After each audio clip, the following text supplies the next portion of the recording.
there is no case. There's no case. They kept saying there's no case. But it's far worse than that because he knew there was no case. That's why last week he delayed for a month and then immediately took that back and threw this ridiculous indictment together. Came out today, everybody said this is not really an indictment. There's nothing here. My lawyers came to me and they said, there's nothing here. They're not even saying what you did. The criminal is the district attorney because he illegally leaked massive amounts of grand jury information for which he should be prosecuted, or at a minimum, he should resign. Joining me now, my buddy Chad Prather of the Chad Prather Show. Chad, what did you make of all that kangaroo court stuff yesterday in Trump's speech?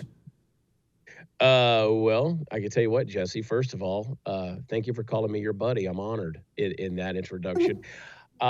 Dude, I'll tell you what, if I thought I could go out and raise $8 to $10 million by getting indicted, I would say bring it on right now. I mean, Trump's definitely capitalizing off of this thing, and I don't feel bad for the guy for doing that. I think he should capitalize off of it every chance he can.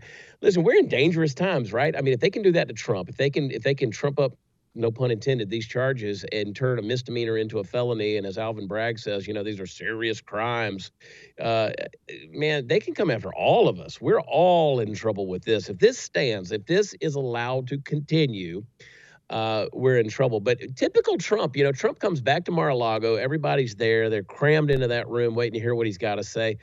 He doesn't really say much about the going in for the hearing in New York, but it's a hell of a campaign speech.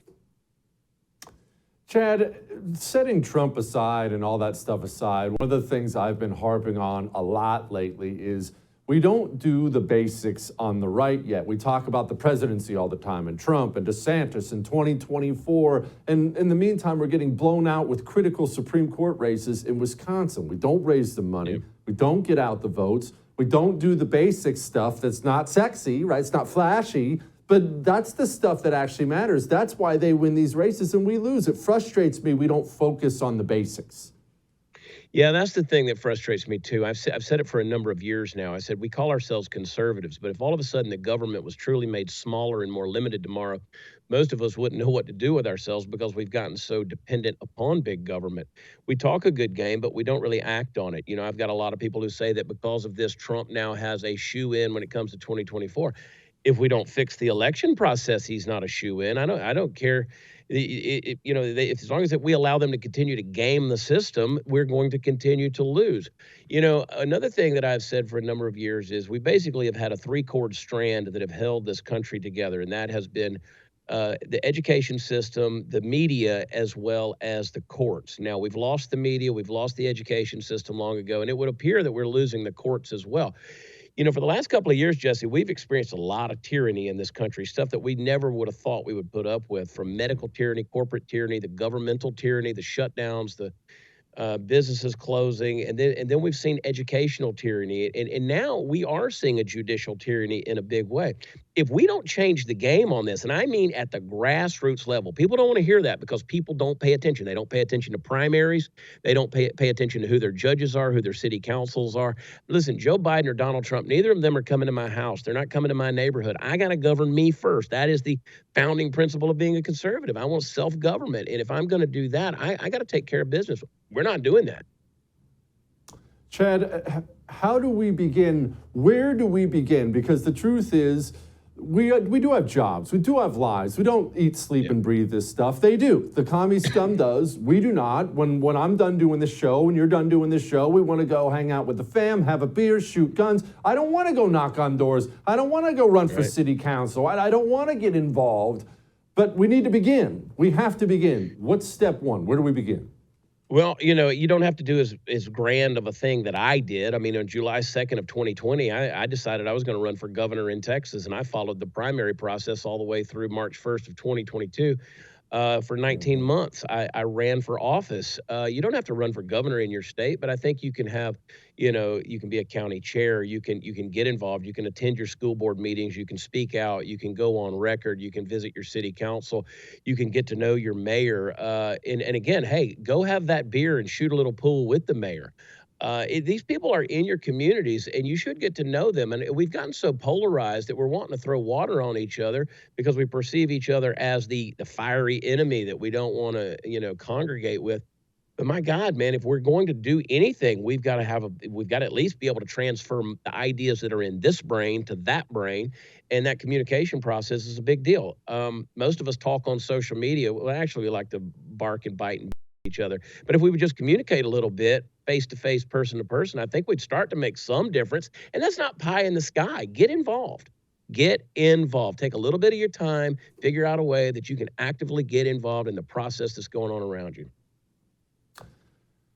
Culture matters a lot, as you well know. You talk about this stuff, and entertainment matters. For years, I have watched the right. I'm sure I probably said it myself, say things like, no one cares what George Clooney thinks. No one cares what LeBron James. Yes, they do. Millions and millions and millions of people do care. And we sat on our hands for so long. Now we have this freak Kelsey, what's her name, Ballerini, at the Country Music Awards, of all places, doing a little dance with the whole, Sodom and Gomorrah stuff. Even country music fell. The NHL fell. NASCAR fell. They came after these bastions of the right on purpose, didn't they, Chad? They did. I mean, Bud Light, in everything across the board. I mean, when NASCAR went woke, I knew we were doomed. And I'm not necessarily a fan of NASCAR, but I mean, that is kind of the thing that you perceive to be that good old boy, blue collar backbone of America, hardworking person. And now it's being thrust into, the rainbow culture and every other thing that you can imagine of wokeism. You take the Kelsey Ballerini thing. Those were some thick-legged, big-breasted men that she had dancing around out there with her. And CMT, they actually doubled down. They continued to tweet about that performance, saying what a fantastic job that was. It was the most amazing performance of the night. It doesn't surprise me. CMT is owned by MTV, so we should learn to expect things like this. But, country music represents a place called Nashville, Tennessee, where just Monday a week ago, a transsexual activist walked into a school and murdered 6 Christians, 3 of which were children, in Nashville, Tennessee. And this is the slap in the face that country music pays back to its home city. And again, it's all in the name of activism, pushing back against these bills that are happening in Tennessee that are doing things to protect children from things like genital mutilation and hormone therapies. They're coming for you, man. Listen, I said 30 years ago, I've continued to reiterate it all these years. They don't want equality. They've never wanted equality. They want control. And those that are out there pushing for it, they will stop at nothing, and that includes murder, in order to get it. Chad, appreciate you, brother. Come back soon. Love you, pal.